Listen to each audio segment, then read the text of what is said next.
You know that feeling? You're sitting at a dinner with your college friends. Everyone's talking about the trip they just took to Bali, or the new car they're planning to buy. Or, and this one always gets me, someone casually mentions, yes, man, I put a lump sum into Nifty 50 last year and it's already up 18%. And you're sitting there, nodding, smiling, going, oh, nice, nice, while internally you are panicking because you're thinking, wait, we went to the same college, we earn roughly the same salary. I am not blowing money on random stuff, so where is my money? Why do I feel like I'm always just getting by? And the worst part, you go home that night, you open your bank account app, you stare at the number, you close the app. Because the number doesn't feel real. It doesn't feel like someone who is doing okay. Sound familiar? Yeah, I thought so. My name is Rohan, and I spend way too much time thinking about the gap between what people earn and what people actually build. That gap, that invisible, frustrating, maddening gap, is what this entire video is about today. If you're someone who earns a decent salary, you're not reckless with money, you don't have an addiction to Zomato or Amazon, and yet you still feel like you're somehow falling behind everyone around you, make sure to hit that subscribe button and give this video a thumbs up if it helps you out. Because today, I am going to show you exactly why this is happening, and it's probably not what you think. Okay, let's start with the uncomfortable truth. Most of the people in your circle who seem richer than you, they are not necessarily earning more. Some of them are absolutely, definitely 100% not richer than you. What they have done is made their money visible in a way yours isn't. And there is a very specific, very psychological reason for this. Here's the thing. Humans are wired to notice what's in front of them. The new car is visible. The Bali photos are visible. The 15,000 rupees dinner at that rooftop restaurant in Bandra is very, very visible. What is not visible? The 8,000 rupees SIP quietly compounding in a mutual fund. The emergency fund sitting in a liquid fund earning 7%. The 2 lakh rupees your colleague just put into an index fund. Nobody is posting that on Instagram. This is actually called the spotlight effect. We overestimate how much other people are being observed and noticed. And when we observe them, we notice their spending, not their savings. Now, and here's where it gets really interesting, this illusion has a very real cost. Let me give you a scenario. Two guys, Vivek and Arjun, both earn 80,000 rupees a month. Vivek buys a 12 lakh rupees car on loan, EMI of about 22,000 rupees a month. His circle sees the car. Arjun takes 22,000 rupees a month and puts it into a Nifty 50 index fund, earning a conservative 12% annually. In 10 years, and I want you to really listen to this, Arjun has roughly 51 lakh rupees. Vivek has a depreciating car that by year 5 is worth maybe 5 lakh rupees. The difference between those two people is not their salary, it's not even their discipline entirely. It's what they decided to make visible. Vivek looks richer every single day. Arjun is richer. There is a massive difference between those two things. Now you might be thinking, okay Rohan, but surely people are investing. I keep hearing about the mutual fund revolution in India. And yes, you're right, but here's what most people don't realize about those numbers. As of 2026, India's total mutual fund AUM has crossed 80 lakh crore rupees. Massive number. Sounds incredible. But here's the kicker. According to data from Bain and Amphi, mutual funds and listed equities together account for only 15 to 20% of the average Indian household's investable assets. In the United States, it's 50 to 60%. In Brazil, it's 40 to 45%. So we're celebrating a revolution that, comparatively speaking, is still in its very early chapters. Here's another one. By late 2025, Indian household equity wealth had expanded to over 80 trillion rupees, a staggering jump in just a few years. That sounds spectacular, but zoom out and you'll see that India's mutual fund penetration rate is currently 20%, the global average 74%. We are not behind, we are decades behind. And the people in your circle who figured this out even 3 to 4 years ago, even modestly, are compounding away from you quietly. And look, I'm not saying this to scare you. I'm saying this because this is genuinely the most important information you need to hear. Because here's what it means. The gap you're feeling is real, but it's not because your friends earn more. It's because they started putting their money to work, even a small amount, earlier than you did. Let me show you exactly how brutal this math gets. 5,000 rupees a month. That's it. One Swiggy weekend, two movie outings, basically nothing. 5,000 rupees a month into an index fund at 12% annual returns. Start at age 25. By age 45, you have approximately 49 lakh rupees. Start at age 30. By age 45, you have approximately 25 lakh rupees. Same money, same returns, 5 years difference, and you lose 24 lakh rupees. That's not a rounding error. That is a house down payment. That is your child's college fund. That is your sabbatical to actually take a breath and figure out what you want from life. 5 years, 24 lakh rupees. Gone. Not because you were irresponsible, just because nobody told you. Okay, but here's where I think the real conversation needs to happen. Because you might be watching this going, Rohan, I know I should invest. I've known this for years. Why haven't I done it properly? And I want to address that honestly, instead of just wagging a finger at you. Because there are real psychological traps at play here. And they're not your fault exactly, but you have to understand them to break out of them. Trap number one, lifestyle creep. And it is sneaky. When your salary goes up, let's say you get a 15,000 rupees raise, what happens? Most people upgrade their lifestyle by roughly 12,000 rupees and save 3,000 rupees more. The upgrade feels earned, the new apartment, the better phone, the premium gym membership. Individually, each of these decisions sounds completely reasonable. Collectively, they mean your savings rate barely moved even though your income went up significantly. The people in your circle who seem to suddenly be doing well, many of them just stopped doing this. They got a raise, they kept their old apartment for 2 more years. They auto invested that raise on day one of receiving it, before they could spend it. Not because they're made of iron, because they made it automatic so their brain never got a vote. Trap number two, the I'll start when I have more trap.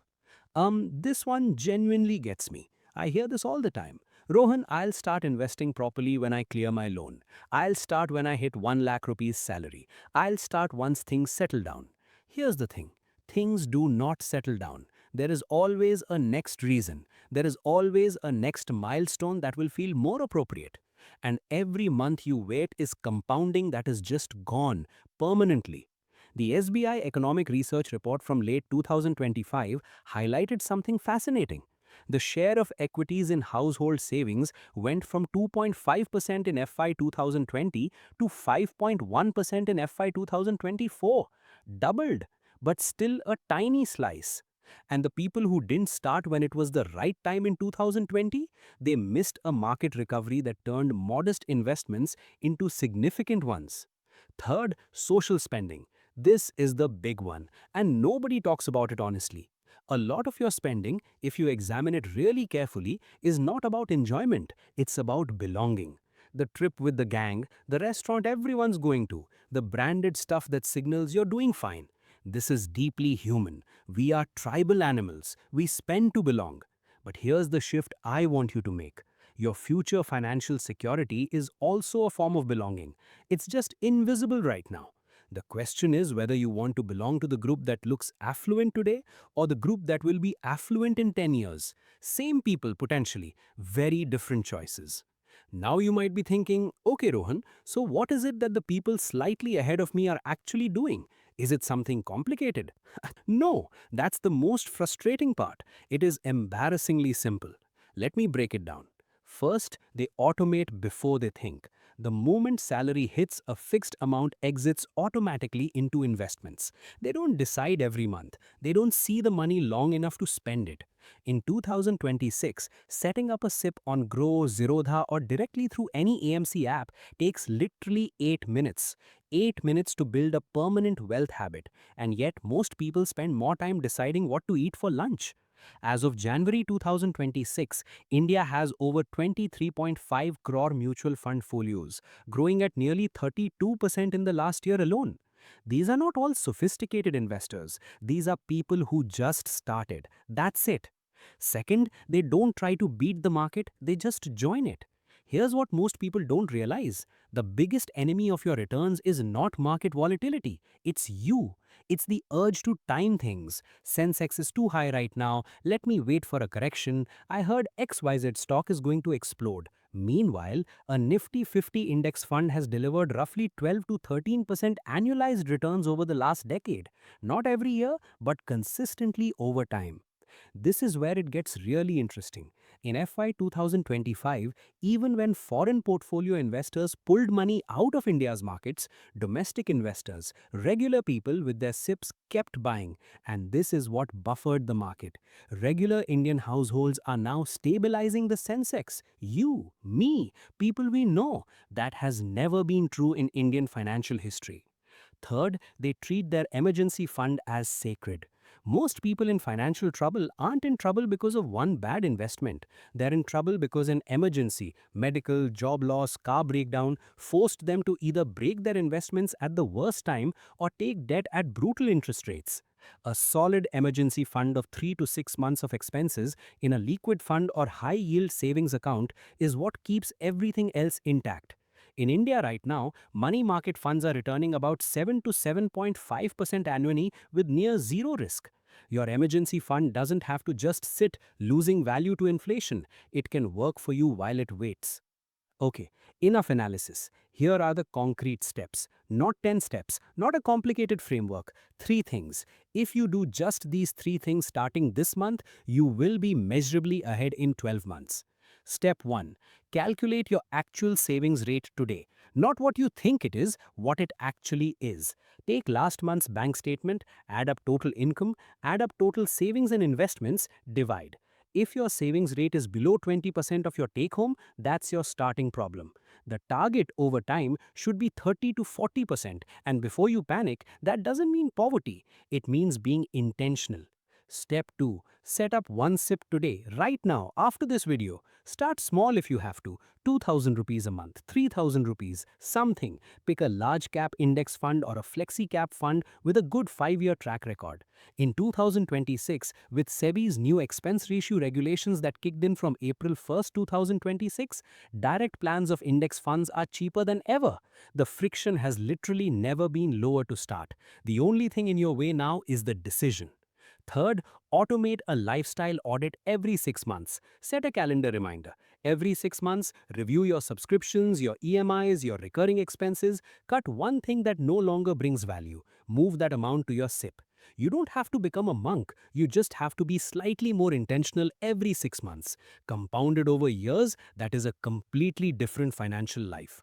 Look, I want to be real with you for a second. The reason everyone in your circle seems richer than you is not because they have some secret knowledge. It's not because they earned more or got lucky. In most cases, it's because somewhere along the way, they made one shift from spending first to investing first. They made it automatic. They stopped asking for the right time, and then they let time do what time does. The Indian financial market is genuinely at one of the most exciting points in its history. India's corporate earnings are projected to grow at 16% in 2026. The RBI cut rates by 125 basis points. The mutual fund industry is 80 lakh crore rupees strong and growing. The infrastructure for retail investors, apps, regulations, low costs has never been better than today. You live in the right country at the right time with more tools available to you than any generation of Indians before you. The question is not whether the opportunity is there. The question is whether you're going to be someone who watched it happen or someone who participated in it.